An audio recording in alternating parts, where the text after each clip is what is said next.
मित्रों नमस्कार। अगर आप फाइनेंशियल फ्रीडम के लिए सीरियसली काम कर रहे हैं और अपनी लाइफ में फाइनेंशियल फ्रीडम क्रिएट करना चाहते हैं तो फिर आपको एक बात अच्छी तरह से समझ लेनी चाहिए कि मिशन फाइनेंशियल फ्रीडम को प्राप्त कर चुके लोगों का सम्मान आपको करना सीखना होगा। मतलब जो लोग आपसे पहले उस मंजिल तक पहुंच चुके हैं, वह फाइनेंशियल फ्रीडम में कामयाब हो चुके हैं, उनके पास पर्याप्त धन दौलत है, उनके पास जीवन जीने के उनकी ज़रूरत से अधिक साधन हैं, तो फिर जाहिर सी बात है यह समझने वाली कि इसी के लिए तो आप भी संघर्ष कर रहे हैं।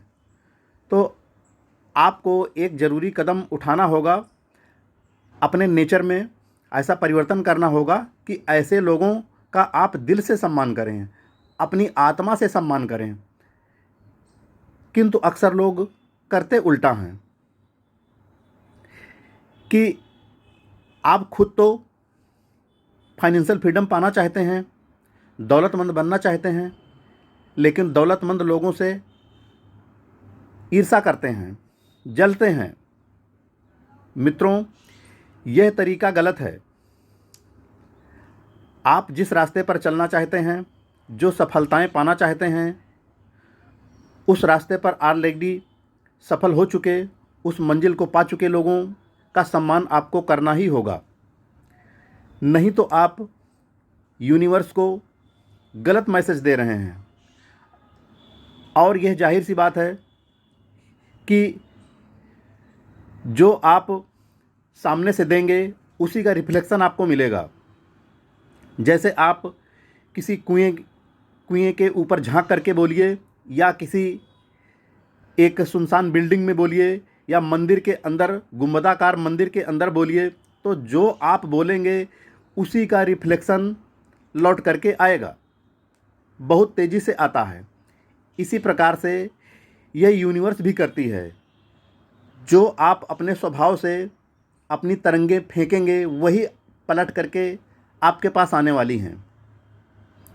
तो मित्रों, अगर आपके नेचर में इस प्रकार की खामी है तो इसे आज ही बदलना होगा और सावधान रहना होगा। ऐसी ईर्ष्या आपको नहीं करनी है कि आप 1 लाख की बाइक से चल रहे हैं किंतु आपका पड़ोसी 5 लाख की बाइक से चल रहा है, 50 लाख की कार से चल रहा है, आपके पास कोई कार नहीं है। तो आप उसे देख करके ईर्ष्या मत कीजिए, जलिए मत, बल्कि इस यूनिवर्स को धन्यवाद दीजिए कि जब इनके लिए कमी नहीं है, ये प्राप्त कर चुके हैं, तो हमारे लिए भी यूनिवर्स के खजाने में, प्रकृति के खजाने में, ईश्वर के खजाने में हमारे लिए भी कमी नहीं है, इसलिए हमें भी मिलेगी। आपको ऐसी सफलता देने के लिए, इन लोगों को प्रदान करने के लिए धन्यवाद। इससे आपको प्रेरणा लेनी चाहिए कि प्रकृति के खजाने में कमी नहीं है। जितना पड़ोसी के लिए, आपके किसी नियर एंड डियर के लिए प्रकृति ने प्रदान किया है, उससे ज़्यादा अवसर अभी भी बाकी हैं जिसे आप भी हासिल कर सकते हैं।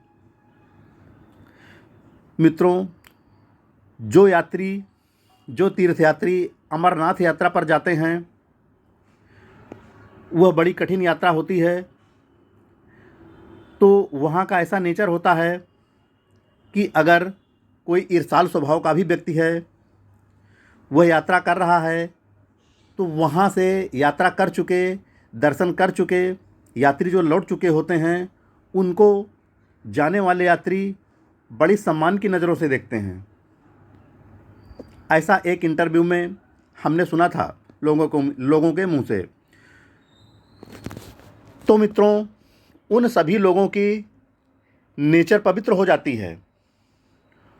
उस हवा पानी का ऐसा असर है कि सबका नज़रिया पवित्र हो जाता है और उस मंजिल को पा चुके लोग जो लौट रहे होते हैं, भगवान अमरनाथ के दर्शन करके जो लौट रहे होते हैं, उनके लिए सबके नज़रों में, सबके नेचर में, सबकी आत्मा में एक सम्मान की भावना रहती है। तो इसी प्रकार से ऐसे सम्मान की भावना आपको रखनी होगी।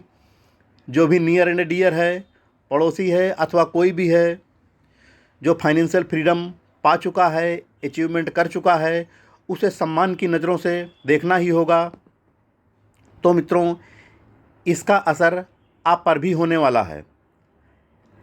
अगर आप अभी तक ऐसा नहीं कर रहे हैं तो आप खुद तो फाइनेंशियल फ्रीडम पाना चाहते हैं, अमीर बनना चाहते हैं, तो ये जो कीमती ऊर्जा आप नष्ट कर देते हैं, उसके बारे में सोचने में कि इसने गलत तरीके से दौलत कमाई है, इसको ही क्यों मिल गई, हमें क्यों नहीं मिली।